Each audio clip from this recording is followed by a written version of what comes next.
আসসালামু আলাইকুম, কেমন আছেন সবাই? কে বলেছে আমার শ্বশুর শাশুড়ি নেই? একদিন সব হারিয়ে ভাবতাম তাদেরকে ছাড়া কিভাবে চলবো। বুকের মধ্যে চাপা কষ্ট নিয়ে শেষ থেকে আবার নতুন করে সংসার শুরু করেছিলাম। তখনই আল্লাহ আমাদেরকে সুন্দর একটা পরিবার দিয়েছে। আজকে তাদের জন্য সকালবেলা ঘুম থেকে উঠিয়ে নিজের হাতে চালের আটার রুটি বানাচ্ছি। কেউ আপনাকে ছেড়ে গেলে অথবা ভেঙে গেলে মনে রাখবেন আল্লাহ আপনার জন্য এর চেয়ে ভালো কিছু রেখেছে। রুটি বানানোর এক ফাঁকে চা বানিয়ে মেহমানদেরকে দিয়ে আবারও চলে আসলাম রান্নাঘরে। গতকালকের রান্না করা গরু মাংস আছে, তাই ভাবছি আজকে আর গরু মাংস রান্না করব না। ও আচ্ছা, শ্বশুরবাড়ি থেকেও আমার পছন্দের কিছু জিনিস নিয়ে আসছে, সেগুলো আপনাদের সাথে শেয়ার করব। আগে রান্নাঘরের কাজগুলো একটু শেষ করে নিই। আমার দেবর আবার সকালের নাস্তায় এইভাবে ডিম ভাজিটা একটু বেশি পছন্দ করে, তাই এভাবেই করছি। দেখবেন বয়সে ছোট কোনো দেবর থাকলে সব আবদার শুধু ভাবিদের কাছেই করে। পাশাপাশি বাসা থাকার কারণে আগে একটু বেশি জ্বালাইতো, এখন আর ওইভাবে পারে না। তার নাকি আমার হাতের জাম ভর্তাও খেতে হবে। সকাল থেকেই একটু তাড়াতাড়ি রান্না করার চেষ্টা করতেছি, কারণ বিকেল বেলা জরুরি কাজে একটু বাইরে বের হতে হবে।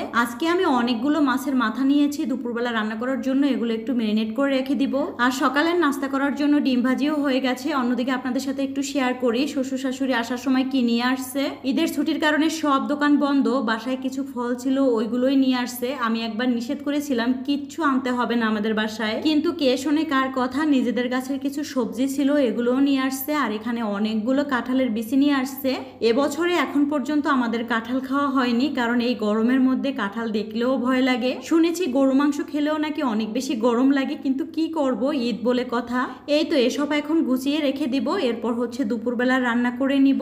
অনেকে হয়তো নতুন করে শ্বশুর শাশুড়ির কথা জানতে চাইবেন। যারা আগে থেকেই আমার ভিডিও দেখেন আপনারা হয়তো অনেকেই মিনহাজকে চিনেন। আমাদের বাসা দূরে হওয়ার কারণে এখন আর মিনহাজ আগের মতো আসতে পারে না।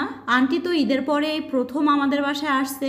আর কেনই বা শাশুড়িকে আন্টি বলছি, সবকিছুই বলবো। আগে একটু বলি, কেউ কিন্তু গরু মাংস খেতে চাচ্ছিল না, তাই আমি অন্য কিছু রান্না করার চেষ্টা করতেছি। মিনহাজ হলো আমার জামাইয়ের কাজিন। মিনহাজের আম্মু আমার চাচি শাশুড়ি, তাকে আমি আন্টিই ডাকি। ধরেন তারা আমার শ্বশুর বাড়ির মেহমান। এই তো এখানে আমার দুপুরের রান্না বসানো হয়ে গেছে। এরপর হচ্ছে আমি এখানে একটু জাম ভর্তা বানাবো।